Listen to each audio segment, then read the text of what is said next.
why don't you just sort of talk about like how you got involved in lobstering? I mean, did you come from different? You were already like shellfishing and stuff like that? Yeah, I was already shellfishing, and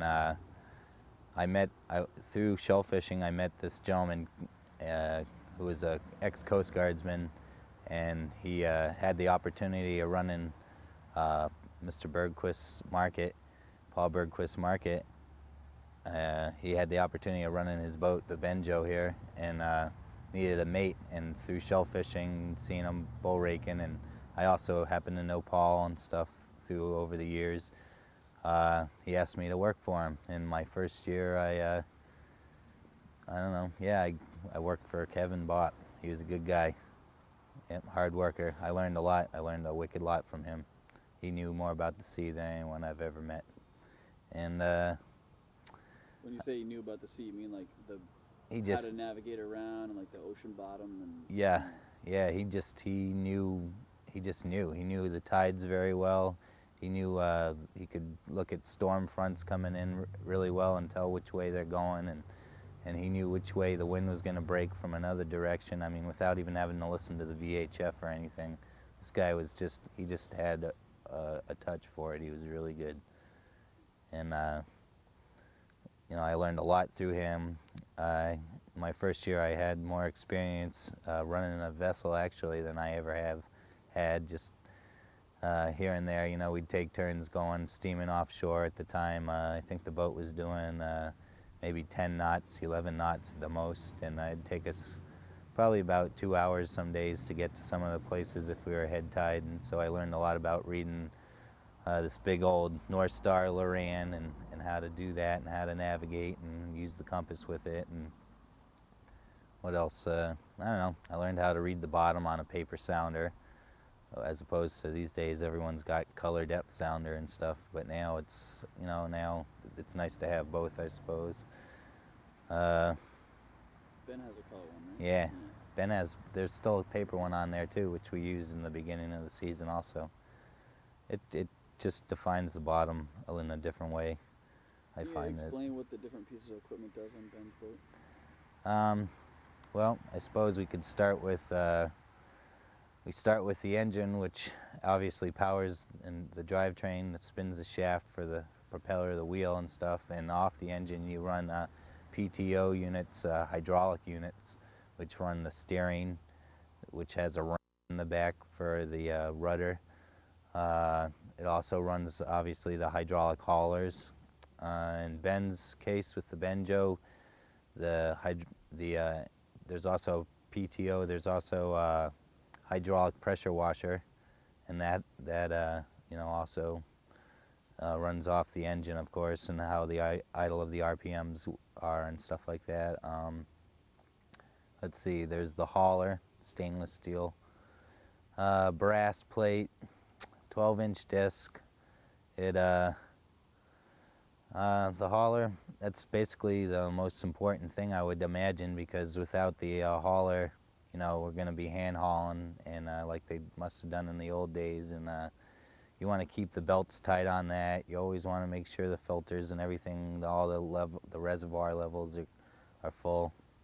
Is that a hydraulic winch, or is that the wrong term to use for it? I mean, it's a kind of a hauler. No, I think a winch would be more like with a cable. I think this is what you call a hauler, pot warp hauler. Let's see, what else could I tell you about? You get into the electronics, there's the Loran C, which is longitude, latitude lines, and that's transmitted by radio towers, which now they're also introducing GPS, which I believe is satellite. No one's using that yet. Let's see. There's the depth finder? The color depth finder with the transducer, and also a transducer for the paper sounder. That shows our bottom. That shows if there's bait around, if you were fishing. That shows, you know, obviously the fathoms. The one we have also tells you the water temperature, which is good for knowing in the lobster season, because you can kind of tell when they're going to be, you know, how many fathoms of water they'll be in by the temperature sometimes. And, you know, Let's see, there's oh geez, there's all sorts of stuff. Is the depth finder the same thing as a radar? You can put that right in your pocket, probably, right in the sweatshirt. Sure. Is it the same as a radar? Or, I mean, you guys have a radar too, right? That yeah. helps you get out to the actual traps. Yeah, nope, radar is totally something separate. Yeah. Radar helps us, especially living in Chatham. Radar is pretty much a necessity. As you might hear of the boats that collide and stuff off Monomoy during the bass season and stuff like that. You get the tuna guys running around, and there's a lot of lobster gear down there that you got to watch out for. So people, you know, it's hard to pick a radar reflector up sometimes different from a boat on a certain choppy day or something. But yeah, with the fog we have in Chatham, I would say radar is a necessity. You know, anywhere else I've been looking at boats up on the North Shore, up in Boston Harbor, and it seems, you know, they don't have to travel as far for one thing, but they just don't have to worry about the fog, which I can't believe. I would think more boat traffic, but none of them really have radar. You know, the guys fishing around the islands up there and stuff. But you come down here and you're fishing in open waters, and you just, you know, with the bar the way it is, you just need, some mornings you need the radar just to pick up the buoys to get in and out of the harbor and stuff. Yeah, I'd say radar is definitely a necessity, a key part to this operation of a boat that size. Would you big call yourself safety factor. The mate on the Benjo, or was it the stern man? I'm the stern man. Stern man. Yep, I'm a stern man. Could you sort of explain like how you guys sort of correlate the days you're going out? Like, you call them on the phone the night before, and you sort of keep an eye on the weather. How do you guys, like, you know, a typical day, like what sort of? Well, a typical day would end with a typical day would start and end with the previous day. In other words, I'd get off the boat and Ben and I would go look for bait. That would start the day off, you know, or end the previous day, but start the next day. Sometimes we'd leave the bait on the boat, sometimes we wouldn't. That evening. Where do you guys look for bait? We look for bait. We get bait in the summer during the peak season of the gillnet, and we're getting codfish heads off a couple of the gillnet boats. The staker heads, of course, and then we get bait from Ben's lucky enough to get bait through his father, who owns the fish market there. That's a excellent resource of bait. We also hunt down bait here and there at the fish houses. You don't really have to leave the fish pier too often to get your bait. No, not too often. Although it seems as the years are coming on and the guys are going dog fishing more and more, it's less and less bait we can use. That is like, you know, a ground fish bait or something.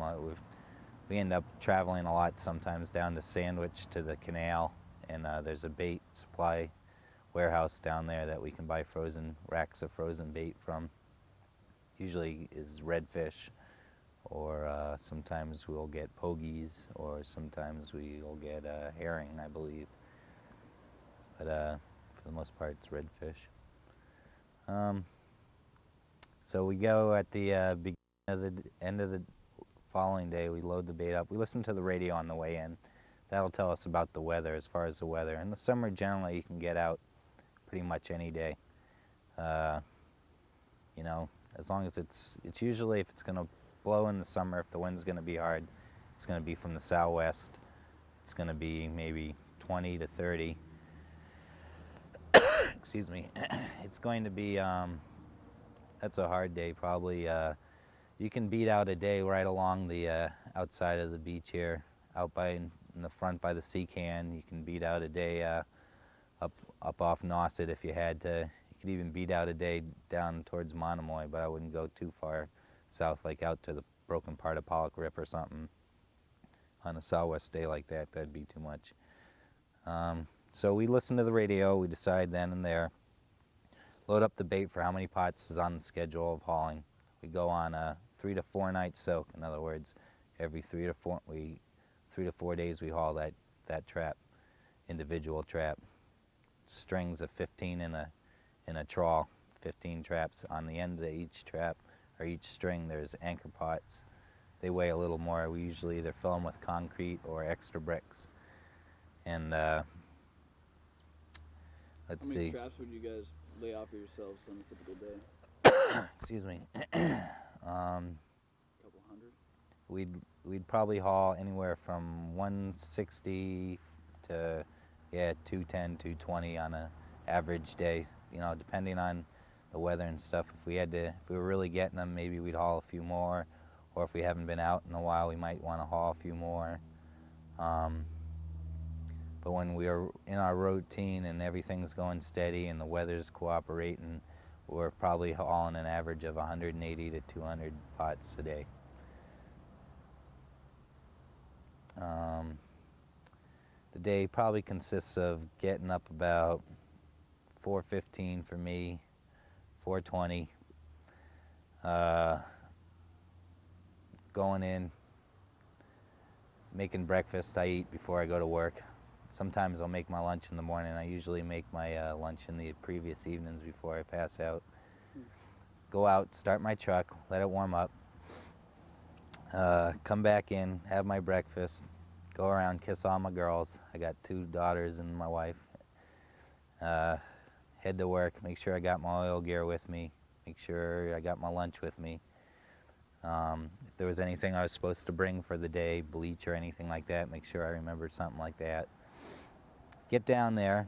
By then, if I got down there, by then Ben and I are usually either arriving the same time or he got there just previous to me, and he's out getting the boat, and I'll be dragging bait out of the cooler. And by then it's probably about 5 o'clock, 5:15. We see all the other lobstermen. They all start showing up. Everyone's down there. A couple guys might have already been gone by then. How many other lobstermen are there besides you guys? There's a lot of lobstermen, actually commercial permits, coastal permits around and stuff. But as far as the amount of traps, I would say, and fishing out of Chatham Harbor, there must be a good dozen guys, between Chatham Harbor, Outermost Harbor, and Stage Harbor, fishing, I'd say 450 pots, 400 pots or over. We used Roger Hoyt's boat for some of the underwater. Is that his name? No, Roger. I can't remember what his name was. Roger Horn? Roger Horn, that was it. Yeah. Yeah. For what? What'd you use it for? The reenacting Oh, yeah. stuff. He let us use his boat because Ben couldn't come down. He was in the hospital. Oh, yeah, that's right. Yeah, with the baby. Yeah. But, okay, so you start loading up the bait. Load up the bait. 5 o'clock. Yeah, 5. And get the bait on board, close up the bait shanty and stuff. We get rolling, untie, we start heading out. It's usually dark in the summer, spring and summer. It's dark while we're leaving in the morning. We'll watch the sun come up right about usually as we're maybe about a mile off the beach, mile and a half off the beach, steaming out. A lot of times that time of year we have to stop on the way and pick up gear inshore in, say, August and late July, August sometimes, and then going into September, and we'll pick up gear and bring it offshore so you get a really great sunrise. It's just like steaming right into the sunrise. It's a good shot. Scenes like that is definitely one of the reasons you love doing it. Just starting a day like that, rather than you think about people that are starting a day and in their cars sitting in traffic waiting to get, past Braintree on Route 93 or something. And if I could think of 2 ways of commuting to work, I think I'd take the way I do it. Although some days when you're steaming in the 4 or 5 foot waves, those aren't good days for commuting, but still. Yeah, so we load up the bait, we're steaming out, we'll come up, we'll usually hit our trawls probably by 6 o'clock easy, 5:30, 6 o'clock. We'd like to, maybe 6:15, we're hooking up to our first trawl. Depending on which way the tide's going, if the tide's running to the north, running from the south to the north, then we would pick up, let's see, if the tide was running from the south to the north, we would pick up the north end. We always haul head tide. So you get out there, you take a look at which way the tide's going across the buoy. You usually know from the previous day from fishing which way the tide's going anyway, but if you haven't been out in a day or 2 or whatever.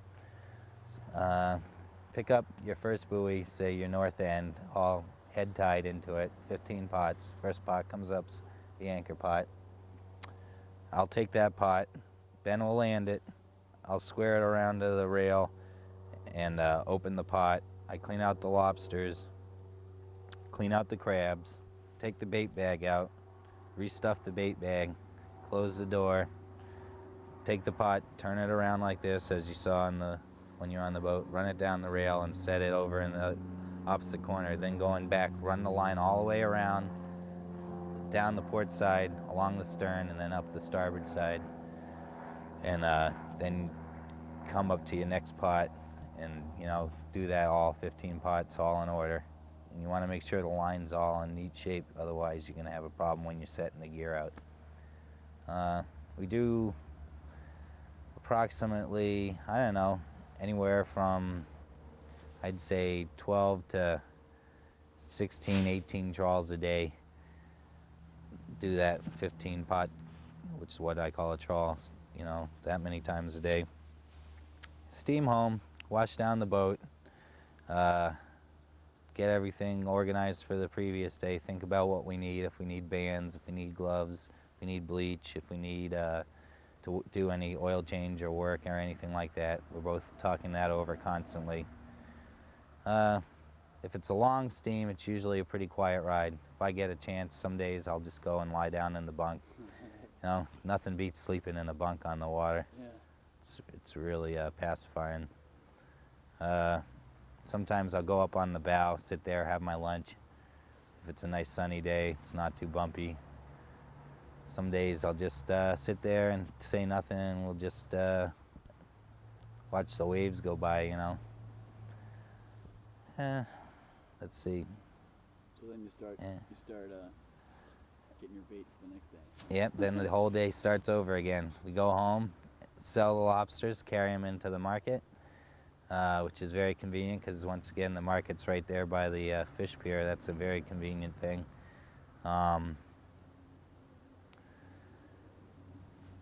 Go look for bait, figure on a time, exactly. It's usually like pretty much the same time always, every morning, unless it's going to be a short day or a long day. Sometimes low tide would be a factor too, leaving the bar, of course, getting out over the bar, especially after any type of easterly. You got to watch the bar. Yeah, but that's how the day goes. That's lobstering. That's bugging. So, all right, explain the while you're loading up bait in the morning, sort of go back through the day and sort of describe what Ben's doing, sort of, in Okay. relation to what you're doing. All right. We in the morning we'll meet up. Ben gets down there and a little ahead of me, and he'll walk down around the back of the market to where the rowboat is, get in the rowboat and row out to the boat, turn the battery switch on, check the oil, make sure there's coolant, plenty of coolant, make sure we got fresh water, primes the engine, turns the key, waits a second, turns the boat over, lets it warm up. Meanwhile, he's thinking about all along, what Ben's thinking about all along is what gear he's going to haul that day, which gear he's going to start with. Like, in other words, if we're in a certain area, is he going to start in the southeast corner of that area and work our way back in, or are we going to start on the, say, the northwest corner of that area and work our way out? I'm sure he's thinking about if he's going to move which gear, and I'm sure he's thinking about how much gear he's going to move. If it's going to be more than 2 trawls or 1 trawl at a time, if it's going to be 2 trawls, maybe 3 trawls. If a lot of times the weather, you get down there and you might have had plans the previous day of doing something, and the weather just kind of slaps you in the face a little and makes you say, well, we're not going to haul 2 trawls out of there. We'll take 1 just to be on the safe side. We don't want the traps rocking around, beating up the boat.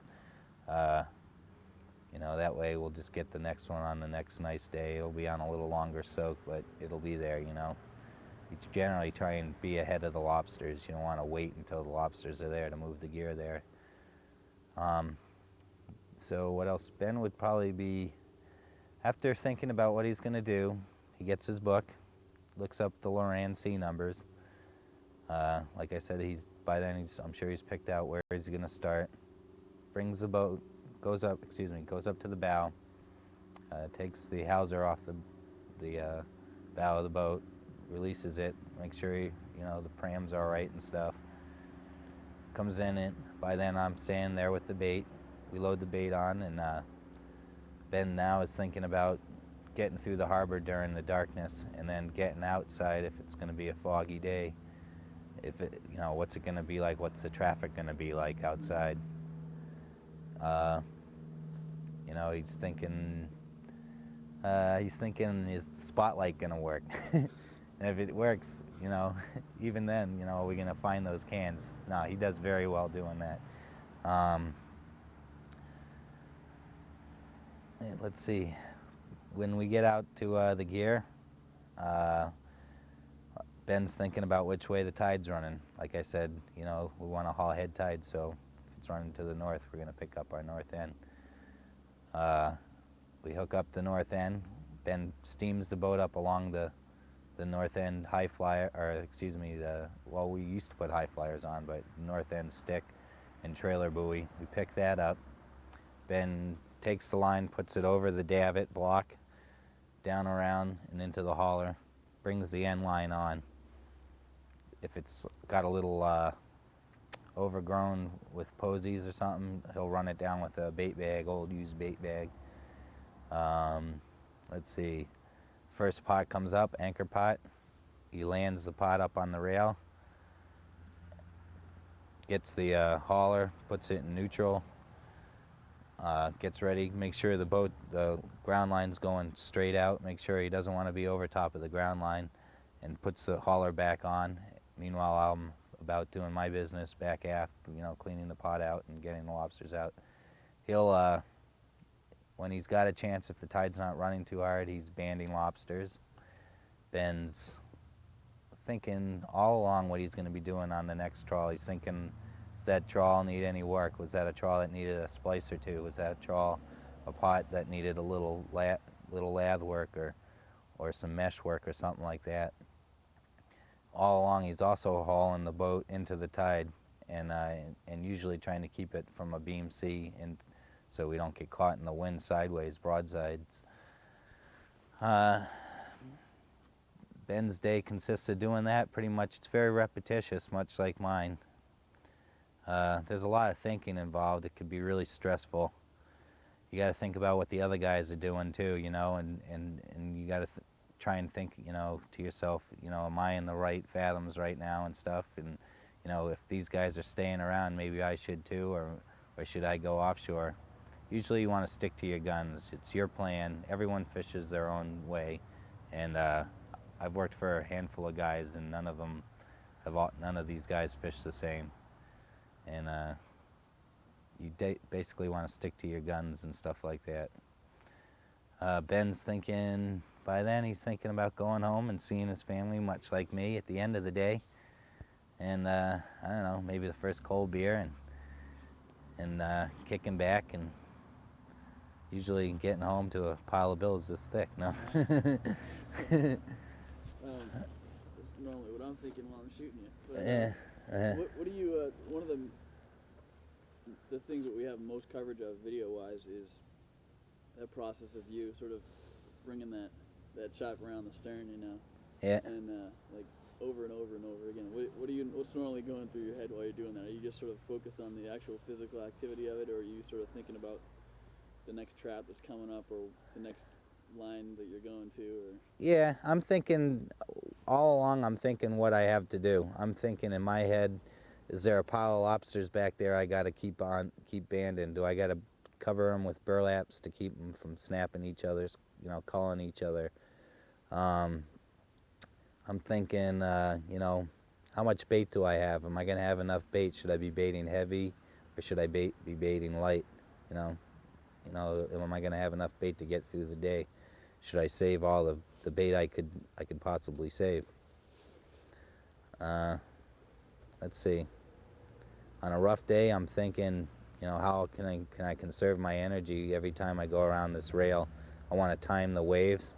So when I'm not pushing the pot up a rail, so when the wave's going down, I want to be going down the rail with the wave. Sometimes on a real flat, calm day, I can be just, when it can get real repetitious and you can just be robotic. And some days like that, you find yourself, being a little more spacey, a little more vague about things and stuff. But at all times, you got to be aware, because it is dangerous. You always got to be aware of the line on the deck. That of all times, be aware of the line on the deck, because it doesn't take much, to take a wrap on your ankle or something, and that's a nasty thing. Captain home? Is that him? No. Oh yeah.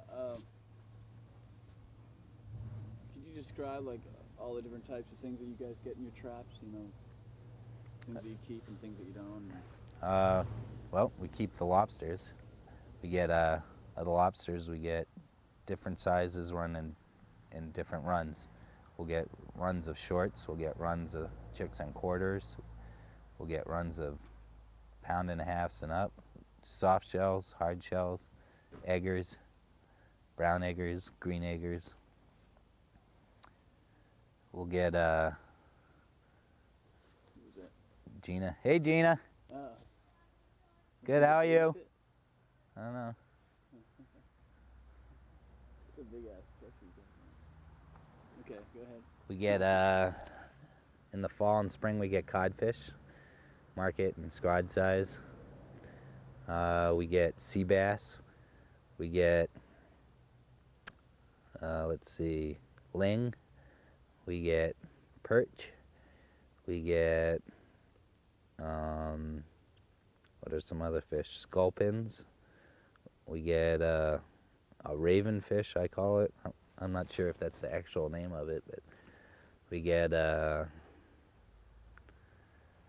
we get lots of different kinds of fish. We'll get not too much pollock, not too much haddock, an occasional mackerel, maybe a herring or something. We'll get sea urchins, sea clams,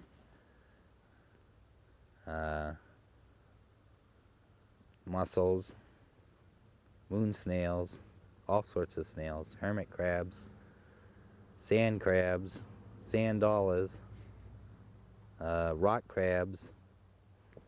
Every now and then I'll get a seahorse. Yeah, really? Yeah. I think they get caught in the Gulf Stream and end up washing up here. That's pretty cool.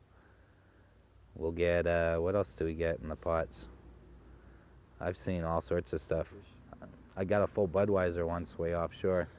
How, I don't know, because I would think it would float in the middle of a trawl. Stopped and prayed to the Budweiser god. Let's see, what else do we get? Did you drink it? Oh, yeah. It was an omen. It was sent from the gods. Oh, yeah. What else? Could you explain like how you guys deal with losses and like that the last day we were out, you lost a whole line, and then you lost like part of another line. How does that? What are the different ways that can happen, and how is that sort of built into what you guys do? You can lose gear. There's three basic. I think there's three ways, basic ways you can lose gear. I think the first and biggest most one is to Mother Nature. Then you can lose gear to draggers and scallopers, which I put them both in the same category. And then you can lose gear to other lobstermen. You might get an occasional, you get someone prop washed you, someone hit you with their boat, by accident, hopefully. When you lose gear, you lose a lot of gear to storms like Edward, and that makes a big mess. The rope, you can have brand new ground line and all the rope will unlay. Oak pots, the laths can just fall apart and break if they got any age to them. The bricks will fall out of them. The wire doors will fold back and around the pot. They'll lose their bricks sometimes. They'll just fold up. It's a mess.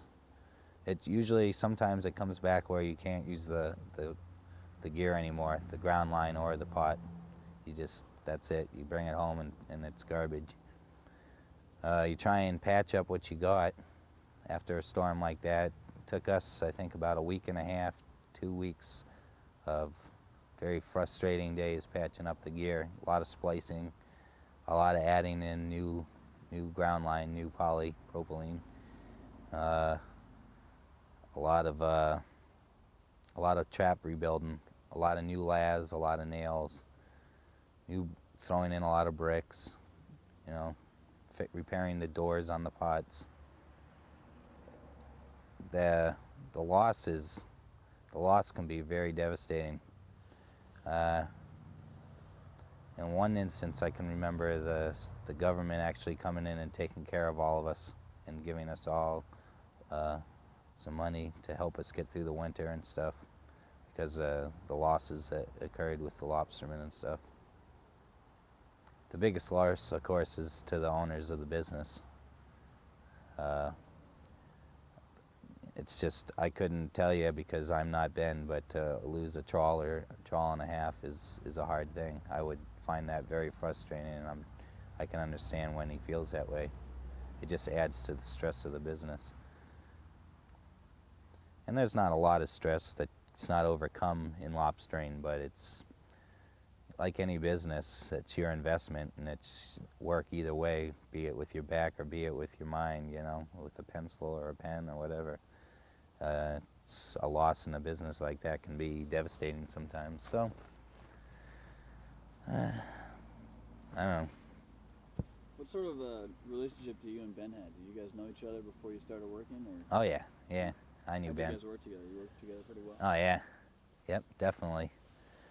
Yep, Abbott and Costello. I don't know, we work together excellent. One's right hand and one's left hand. I knew him all along. Ben's wild, he's fun, he's very laid back. He's the type of captain that you'd want. I've worked for a lot of guys besides Lobster, and a lot of other guys, and Ben's, some of these guys can be very uptight and some of these guys can be very relaxed, and Ben's a very relaxed person, and that makes the atmosphere and the work ethic and everything, it makes everything a lot easier. Makes the day go by a lot better, especially when it's going to be a long, hard day of fixing gear or moving gear or just snotty weather or whatever. Yeah, we get along fine as kind. One's always thinking about what the other one's doing, especially on the water. You got to be conscious of how the other person, is feeling, and if they're all 100% that day or whatever, because one day you'll pick up the slack for that person, or that person will pick up the slack for you. All in total, it's always 100%. Okay. Yep. Good. Thanks. I think we should maybe. I think I got a little time left on the tape. Maybe we could try. You guys sort of talk about whatever, all the little compartments here, and how the lobster goes in, and how it gets trapped there, and where the bait is, and Okay. whatever else is, interesting. All right. This is your basic half-round lobster pot. It's got 6 bricks. It's made for fishing in open water. This is your kitchen end. This is the end the lobster's obviously gonna climb into. You got your kitchen ring. Here's a low knit head going right down to this runner, and this is what we call the head and stick here. Another head and stick up here.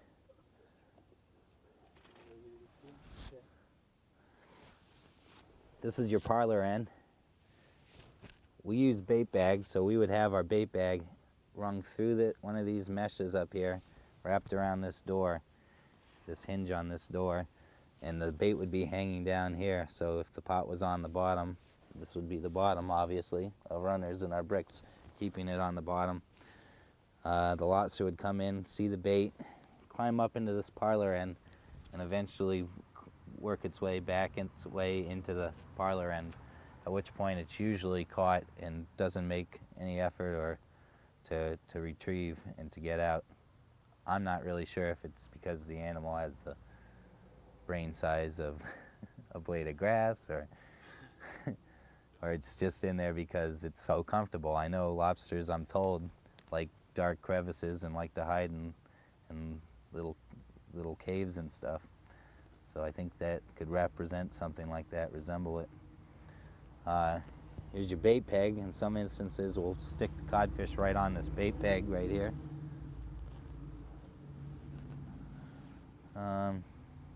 Basically, your door and your rubber hinges, of course, make it operational. And what you can see behind here is the makings up of what's going to be a bunch of pots, squares and half rounds, I believe. Ben's going to make his own gear. It's all oak. These happen to be brass nails. Some guys use staples. It's a lot quicker sometimes with a staple gun, obviously. This net here, this wrap, you can buy in a roll. It comes in rolls and you cut it to length. In the old days, the lobster pot would have been all wood, all laths, as you see, like this. The ends would have been all laths vertically, up and down, and these all would have been horizontally across. There'd be none of this mesh. The only mesh would be, actually, they would have wood heads too in the old days too. But then they started introducing this mesh net, and then eventually people used the wrap all the way around. And then they introduced the wire bottoms to the wood oak gear too, as far as the offshore gear. There's many different types of lobster pots. It depends where you fish once again. Guys in Cape Cod Bay might use a different pot. The guys in Chatham Harbor will use a different pot. A lot of guys just prefer wire. A lot of guys just prefer wood. There are bear pots. There are smaller, we would call catch-em pots. There's all sorts of gear. Just depends on the bottom you're fishing, how much tide there is too. These half rounds seem to hold the tide a lot better than the square pot, so we put these on the ends of the tide, ends of the ground line.